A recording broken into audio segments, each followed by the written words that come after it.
Hello guys, welcome back to inside action.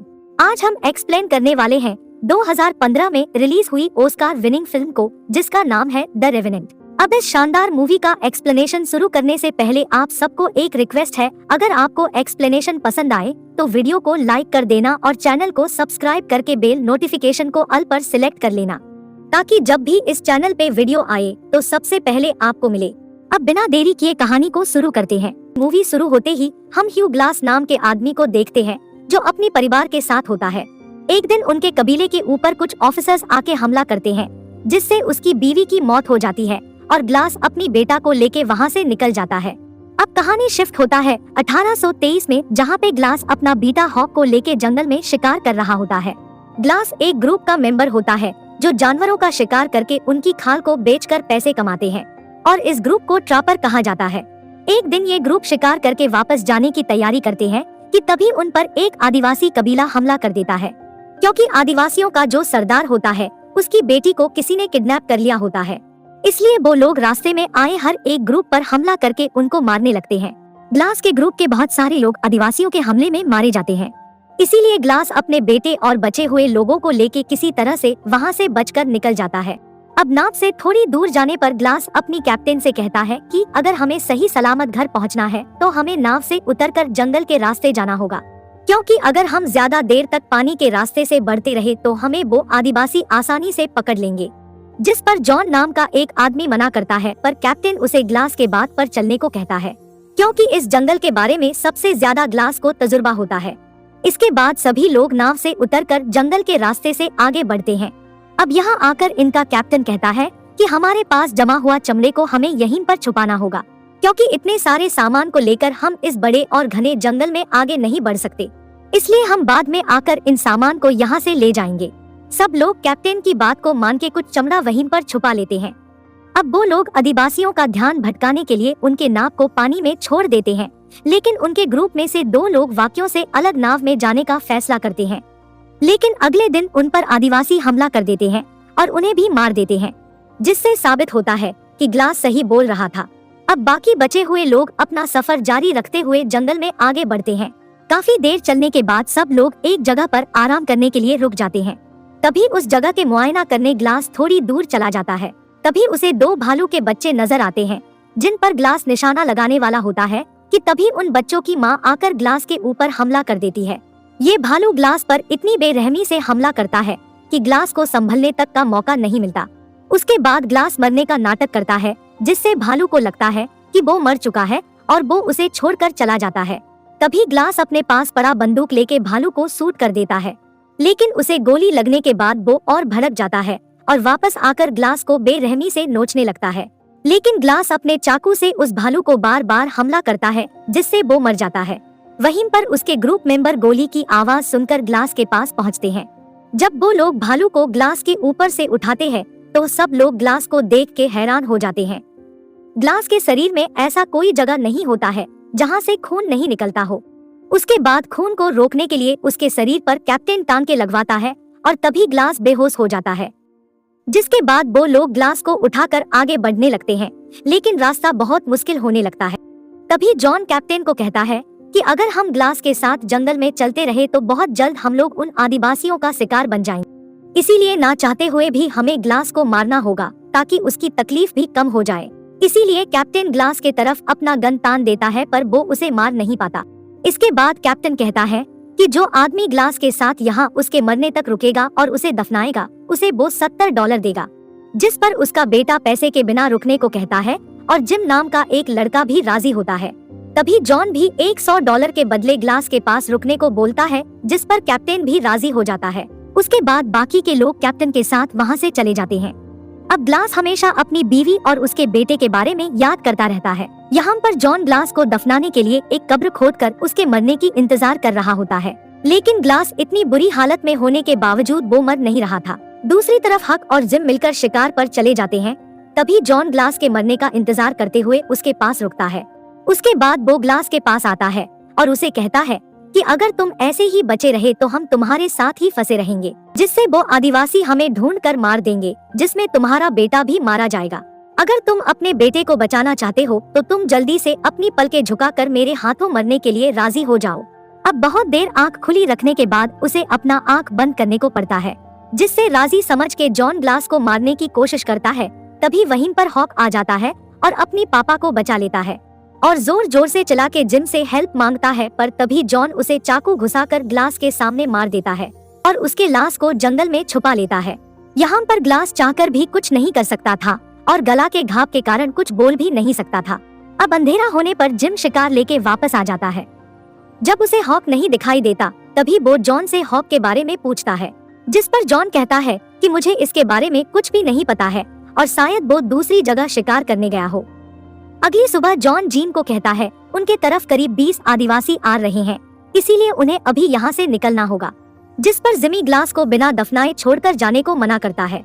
इसीलिए John glass को घसीटकर एक गड्ढे में ले जाता है और उस पे मिट्टी डाल देता है, जिस पर जिम पहले तो मना करता है, मगर वो अपनी जान बचाने के लिए ना चाहते हुए भी वहाँ से चला जाता है। कुछ समय बाद ग्लास काफी मुश्किल से खुद को मिट्टी से हटाकर अपने शरीर को बाहर निकालता है और रेंगते हुए अपनी बेटे की लाश के पास पहुँच जाता है। वो अपना बेटे को देख के बहुत दुखी होता है और बहुत अफसोस करता है। उसके बाद वो अपनी बेटे की सीने पर सर रखकर वहीं लेट जाता है। दूसरी तरफ जिम जॉन की झूठ पकड़ लेता है कि इनके पीछे कोई आदिवासी नहीं आ रहे हैं, जिस पर दोनों में बहस हो जाता है और जॉन उसे डरा धमकाकर अपनी मुंह बंद रखने को कहता है। दूसरी तरफ ग्लास रेंगते हुए आगे बढ़ता है और जाके एक नदी के पास पहुंचता है। जब वो पानी पीने की कोशिश करता है तभी उसकी गले में हुई छेद से पानी निकल जाता है।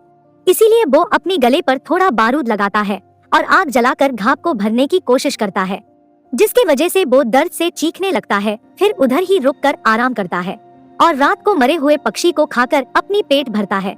अगली सुबह जब वो उसकी गुफा से निकलकर आगे बढ़ने की फैसला करता है तभी वहीं पर आदिवासी आ जाते हैं और वो खुद को बचाने के लिए बर्फीले नदी में कूद जाता है और बहुत मुश्किल से तैरते हुए आगे चला जाता है। किनारे पर पहुंचकर वहीं पर थोड़ा रेस्ट करता है और भूख के कारण एक मछली को पकड़कर कच्चा ही खा लेता है।